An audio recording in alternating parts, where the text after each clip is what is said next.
El día de hoy te contaré una historia de tantas que se cuentan en los hospitales. Todo esto sucedió en Estados Unidos.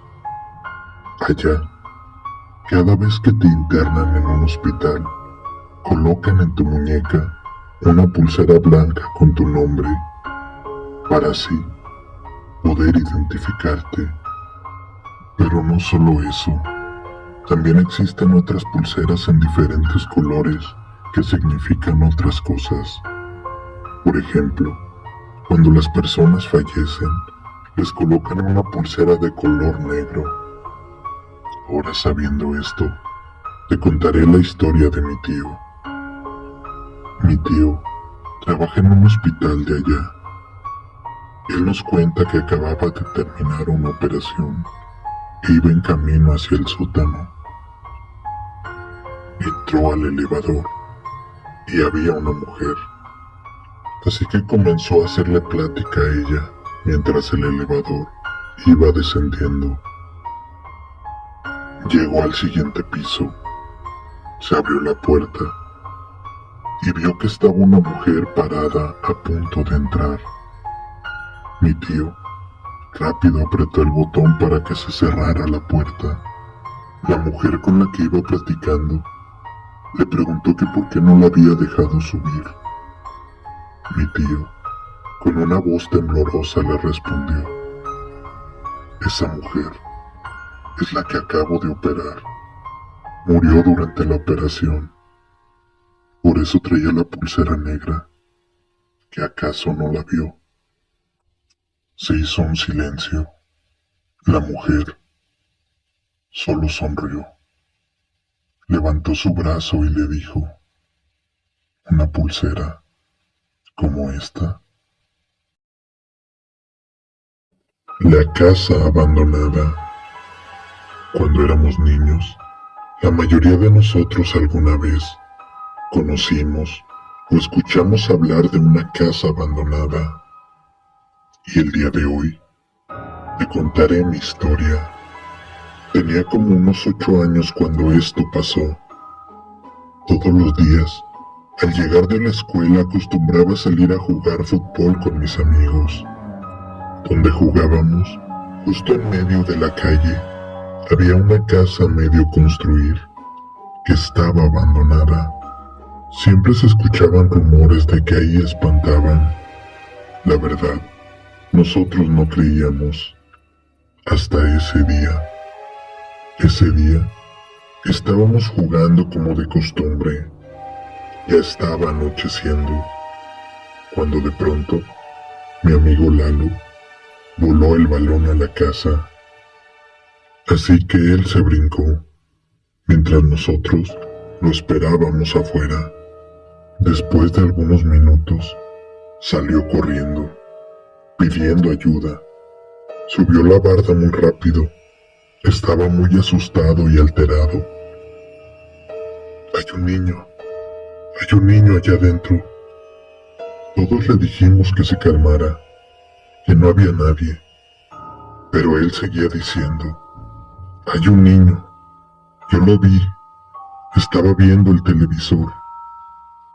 Lalo, tranquilízate. En esa casa ni siquiera tienen luz.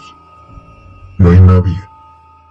Después de un rato tratando de calmarlo, le dijimos que nos contara bien qué había pasado. Y esto fue lo que nos dijo. Cuando me brinqué, agarré el balón, pero vi que dentro de la casa salía una luz. Así que poco a poco me acerqué para ver qué era. Y cuando lo hice, vi a un niño que estaba frente a un televisor. Pero en el televisor solo había estática. Cuando volví a voltear con el niño, él estaba mirándome. Pero el niño no tenía ojos. Por eso, salí corriendo tan rápido.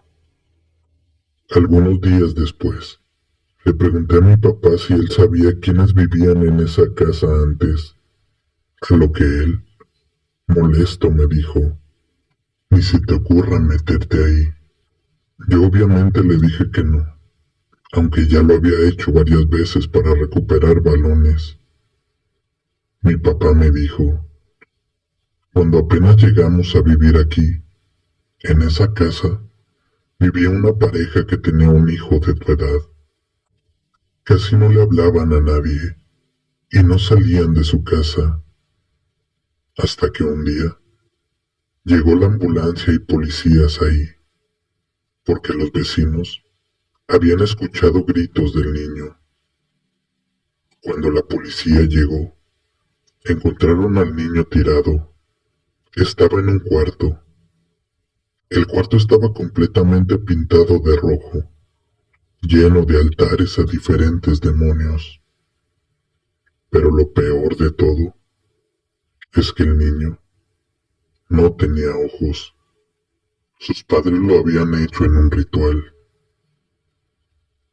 Después de eso, a sus padres se los llevaron a la cárcel y desde ahí la casa quedó abandonada. Nunca confíes en las voces. Me llamo Ernesto. Fui prisionero en una cárcel de la Ciudad de México. Cuando ingresé, me dieron una de las peores celdas que había. Tenía mucha humedad. Por las noches era muy fría. Y aparte de todo, olía muy mal. Empezaron a pasar las horas y la verdad, comencé a desesperarme.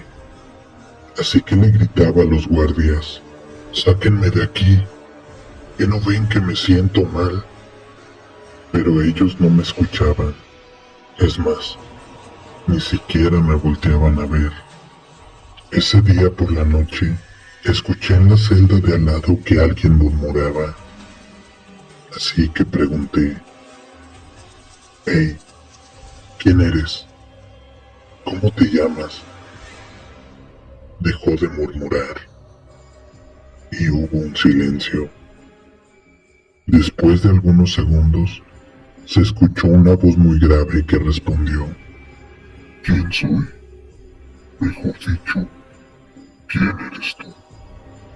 Pero ni siquiera me dejó responderle, y riéndose, me dijo, soy un demonio, y sé quién eres, porque desde hace mucho tiempo he estado contigo. ¿O ya no te acuerdas? Cuando tienes miedo de voltear abajo de tu cama, o que sientes que alguien te observa desde tu armario, incluso en los lugares más oscuros de tu habitación. Ese soy yo. Pero no te preocupes, aquí estaremos mucho tiempo. En ese momento, entraron los dos guardias a mi celda, pero ahora vestían de blanco. Uno de ellos me dijo, no te preocupes, Ernesto, ahorita te vamos a dar tu medicamento. Historia de terror. El diario. Era el primer día de Carla trabajando en la biblioteca, ya que la habían enviado de la escuela para así poder obtener puntos extras en sus calificaciones. El encargado de la biblioteca, un hombre que ya llevaba casi 30 años trabajando, no le gustó mucho que ella trabajara junto a él, así que decidió mantenerla lo más lejos posible y la mandó al área de libros comunes. Le prohibió entrar a las demás áreas, pero la verdad, Carla no tenía intenciones de obedecer al viejo, así que empezó a tomar los libros de las secciones que le había prohibido para llevárselos a su casa. Así lo hizo. Cuando llegó a su casa empezó a leer un par de páginas, pero los dejaba porque le parecían muy aburridos. No entendía por qué el bibliotecario los cuidaba tanto, hasta que vio uno de los libros. Era algo distinto a los demás. Estaba cubierto en piel, como muchos otros, pero era tan tersa, delgada y tan suave que invitaba a acariciarla más de una vez. No tenía título alguno, ni editorial, ni siquiera una portada o una ilustración. Así que Carla decidió abrir el libro. Leyó algunos párrafos y se dio cuenta que lo que tenía en las manos no era un libro, sino un diario, en donde se relataban hechos horrorosos, acontecidos en la vida de una persona que desconocía. Las cosas que se narraban ahí rebasaban por mucho las peores películas que había visto en su vida. Sentía como el miedo se clavaba en su espalda e iba recorriendo todo su cuerpo, pero aún así seguía leyendo. En tan solo una decena de páginas, su mente estaba hecha trizas, pues en cada página se narraba un terrible asesinato. Y aún restaban muchas páginas. No tenía tiempo de leerlas todas, así que saltó a las últimas páginas, las cuales resultaban por mucho peores que las primeras, como si la maldad del dueño del diario hubiera crecido con la práctica. Al día siguiente, llegó con el bibliotecario, le entregó el diario en sus manos, confesó haberse llevado los libros y se disculpó. El viejo tomó el diario y con una pequeña sonrisa le dijo: no te preocupes. Con esa actitud, lo único que has logrado es que hable de ti en las siguientes páginas de mi diario. La mujer de la carretera. Me llamo Sandra. Esto me pasó hace algunas semanas. Fui de viaje a la playa con mi familia. Veníamos de regreso por la carretera en una camioneta mis papás y yo.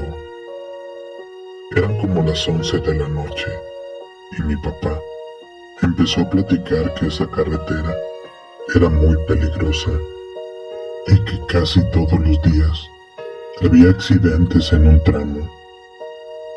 Cuando entramos en ese tramo de carretera, vimos a una mujer vestida de negro y tenía un gran velo que le tapaba la cara. A mis papás y a mí se nos hizo muy extraño, ya que no hay un pueblo cerca a un lugar donde llegar.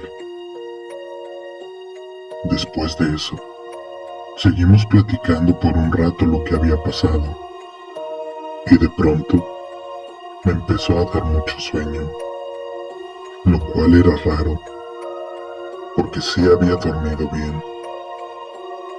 No aguanté, así que me dormí, y al instante, en mi sueño, vi a la mujer que vimos en la carretera, pero ahora tenía la cara descubierta.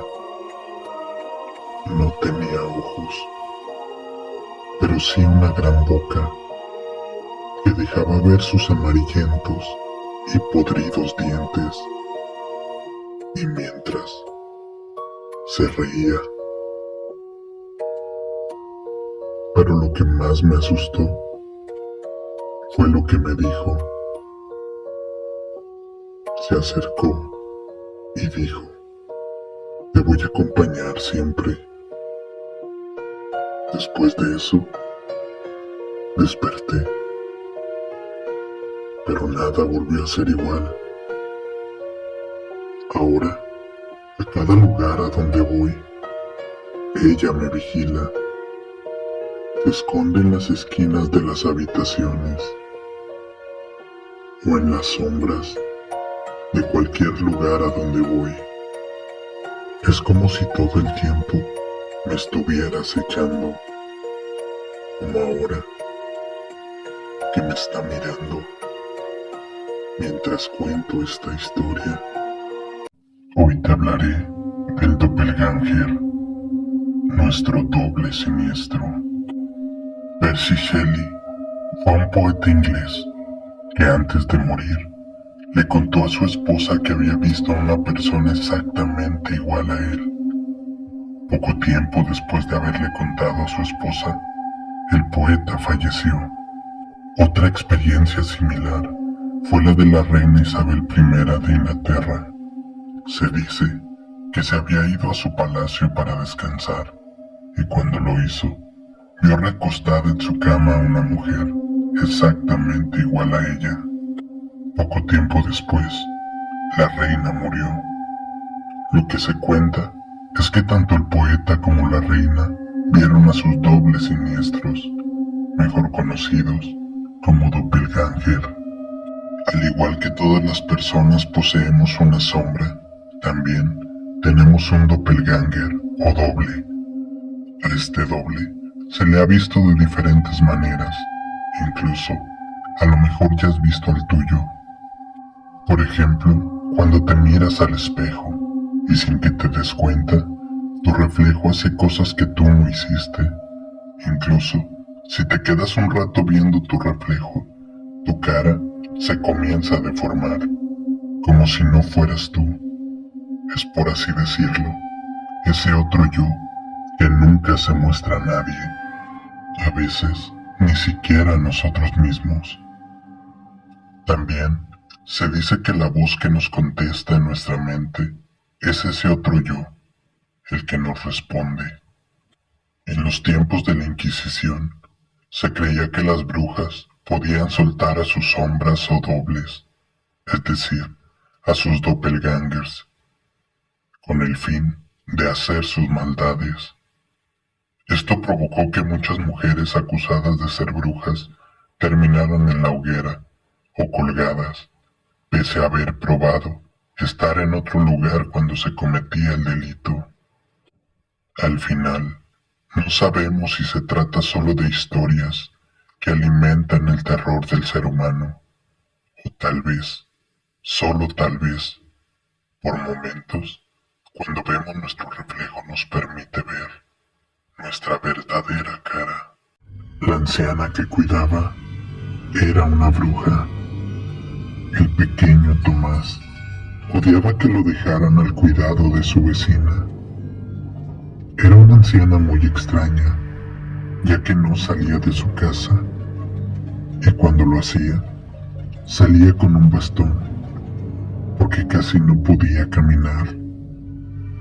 Además de que la gente de la colonia siempre la relacionó con cosas de brujería, pero a los padres de Tomás eso no les importaba, ya que solo veían a una anciana que necesitaba ayuda. Cuando Tomás iba a su casa, escuchaba ruidos extraños en la casa. Escuchaba pasos, voces, e incluso se escuchaban cómo caían los trastes del fregador. Cuando Tomás iba a revisar, todo estaba en orden, pero lo que más le aterraba era una canción que cantaba la anciana mientras recorría la casa con su bastón. 1, 2, 3, me oyes pero no me ves. 4, 5, 6, estoy más cerca de lo que crees. Era justo en ese momento que Tomás se sentía con miedo y acechado, así que corría a las habitaciones a esconderse. Se quedaba ahí hasta que llegaban sus padres. Con el paso del tiempo, Tomás fue creciendo y el miedo fue desapareciendo. Después de algunos años, Tomás comenzó a trabajar.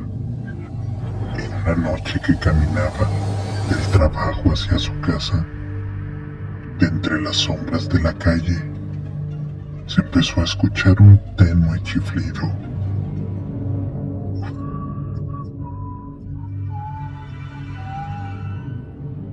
Pasaron algunos segundos hasta que de pronto, en sus chiflidos, se convirtieron en palabras. 2, 3. Me oyes, pero no me ves.